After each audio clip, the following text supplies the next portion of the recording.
Hello guys, मेरा नाम है ध्रुव और आप लोग देख रहे हो welcome take tips. So guys, आज की इस वीडियो में मैं बात करने वाला हूँ 1 लाख रुपए के पीसी में आप सबसे best of the best components क्या ले सकते हो। अगर आपको भी इन सब चीज़ों में इंटरेस्ट है, आपको भी पीसी और पीसी रिलेटेड कंटेंट में इंटरेस्ट है, सो आप मेरा चैनल सब्सक्राइब कर सकते हैं। अगर आपको वीडियो अच्छी लगी तो प्लीज़ एक लाइक, शेयर और सब्सक्राइब कीजिए।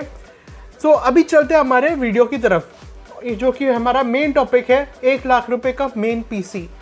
सो इस पीसी पे आप आराम से 4K गेमिंग तो कर सकते हो, बल्कि आप high refresh rate 1080p gaming आराम से कर सकते हो वेरी स्मूथली। आपको आराम से इसमें 144 हर्ट्ज की गेमिंग तो हो ही जाएगी, के साथ इसमें आपकी अच्छी खासी 2K 144 हर्ट्ज की भी गेमिंग हो सकती है। सो हमारे कंपोनेंट्स जो हम सिलेक्ट करने वाले हैं जो इस बिल्ड के लोग हैं, सबसे पहले हम CPU के बारे में बात करते हैं। जो CPU मैं चूज़ करने वाला हूँ वो है Ryzen 5 3600, जो कि एक one of the best selling CPU है with one of the best feature set CPU। इसमें आपको 6 कोर 12 थ्रेड का परफॉर्मेंस मिलता है और आपको साथ ही साथ इसमें 7 नैनोमीटर की प्रोसेस टेक्नोलॉजी मिलती है, जो कि काफ़ी ज़्यादा पावर एफिशिएंट है। लेवल 3 कैश इसमें आपको 35 MB की मिलती है, जो कि आपके रेंडरिंग और जो भी आपके इनसे काम रहते हैं वो भी काफ़ी ज़्यादा अच्छी तरीके से हो जाते हैं, तो आपको कोई टेंशन नहीं वाली बात नहीं है। ये आपका 8700 के 9700 के परफॉर्मेंस तक को इजीली पहुंचा देता है। तो अभी दूसरे कंपोनेंट के बारे में बात करते हैं, जो कि आता है आपका मदरबोर्ड। तो मदरबोर्ड इसके लिए मैं चूज़ कर रहा हूँ MSI की तरफ B550 एज वाईफाई, जो कि एज वाईफाई X570 में अगर आप देखते थे उसमें आपको बहुत ज़्यादा बेकार VRM देखने को मिलती थी, बट आपको इस VRM में B550 वेरिएंट में बहुत ज़्यादा अच्छी VRM देखने को मिलती है। ये इवन आपकी ऑरस एक्सट्रीम B550 या X570 तक की VRM को जैसे पहुंचा देते हैं, जो कि बहुत ज़्यादा ओवरकिल है। इवन इफ में आप 3950X यूज़ करोगे इजीली यूज़ हो जाएगा फ्यूचर अपग्रेडेबिलिटी के लिए। ये काफ़ी अच्छा CPU है। ये आपके 4th Gen CPUs को भी सपोर्ट करेगा। इसमें आपको 4 रैम स्लॉट देखने को मिलता है, जो कि 128 GB तक को सपोर्ट करता है। Good to go. इसमें आपका PCI Gen 4 यूज़ होने वाला है, जिसके लिए आगे हम ग्राफिक कार्ड के लिए हमारे लिए काम आने वाला है। Way to go, check.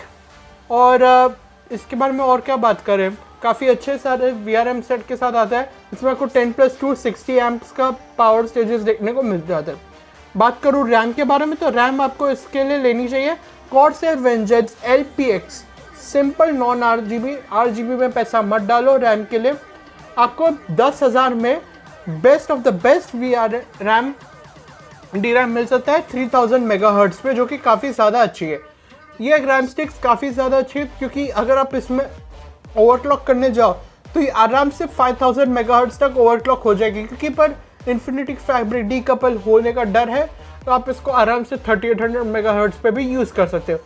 अब बात करते हैं जो कि हमारा मेन कंपोनेंट है, जो कि हमारा गेमिंग कराने वाला है। तो उसके लिए आपको यूज़ करना चाहिए गीगाबाइट की तरफ से RX 5700 XT। ये one of the cheapest 5700 XT है, जो कि अभी मार्केट में आपको मिल सकता है। हालांकि जो भी बाकी 5700 XT है वो आउट ऑफ स्टॉक है, ये भी शायद आउट ऑफ स्टॉक हो जाए, बट अगर आपको ये 5700 XT मिल रहा है आप ज़रूर से जाके लीजिए। ये आपको 34,000 रुपीज़ के प्राइस टैग पे मिल सकता है, जो कि बहुत ज़्यादा अच्छे फीचर्स के साथ आता है और काफ़ी ज़्यादा कम टेम्परेचर्स में रन करता है। बात करूँ इसके परफॉर्मेंस के बारे में, तो ये आपको 1080p और 2K पे 144 हर्ट्ज़ की आराम से अच्छी गेमिंग करा सकता है। तो अगर आप कोई मॉनिटर ले रहे हो तो प्लीज़ एक 2K 144 हर्ट्ज़ या एक 1080 165 हर्ट्ज़ का मॉनिटर के साथ प्लीज़ जाए। इसके बारे में तो फीचर्स के बारे में बात करें तो ये आपको इसमें 7 नैनोमीटर का प्रोसेस टेक्नोलॉजी देखने को मिलता है with support of PCI Gen 4, जिसके लिए आपको एडिशनल, अगर आप B550 या X570 मदरबोर्ड यूज़ कर रहे हो तो आपको एक्स्ट्रा FPS देखने को मिल सकता है, जो कि काफ़ी अच्छी बात है। एंड ये वल्कन टेक्नोलॉजी को सपोर्ट करता है, तो आपको इसमें और भी ज़्यादा अच्छे FPS देखने को मिल सकते हैं। बात करूँ इसके यूज़ होने वाले पावर सप्लाई के बारे में, तो पावर सप्लाई में आप यूज़ कर सकते हो Corsair Vengeance 650M silver rated power supply. अब ये जो पावर सप्लाई ये गोल्ड का थोड़ा सा कट डाउन वेरिएंट है, जो कि काफ़ी अच्छा परफॉर्म करता है। एंड ये मॉड्यूलर पावर सप्लाई, तो आपको केबल मैनेजमेंट में भी इसके ज़्यादा अच्छे से हो सकती है।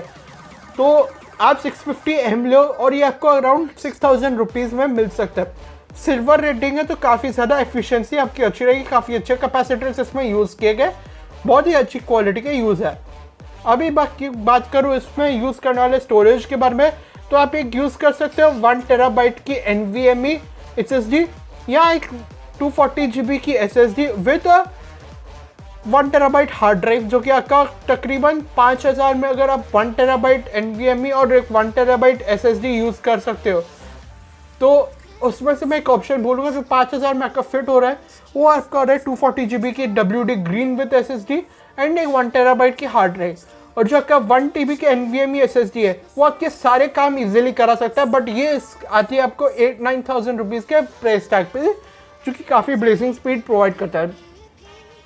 अभी बात करूँ इसके यूज़ होने वाले कैबिनेट के बारे में, तो कैबिनेट में अगर आप चूज़ करो तो आप तकरीबन 8000 तक के कैबिनेट यूज़ कर सकते हो। अगर मैं कोई सजेशन दूँ तो आप कॉर्सर की IQ 465X के साथ जा सकते हो, जो कि बहुत ही ज़्यादा अच्छी कैबिनेट दिखती है। 3 ARGB फैंस के साथ आता है, टेम्पर्ड ग्लास के साथ आता है, बट इसमें आपको एयर फ्लो भी बहुत बढ़िया देखने को मिलता है। एयर फ्लो से आपको काफ़ी ज़्यादा हीटो भी नहीं होंगे कंपोनेंट्स एंड काफ़ी स्टेबल रन करेगा।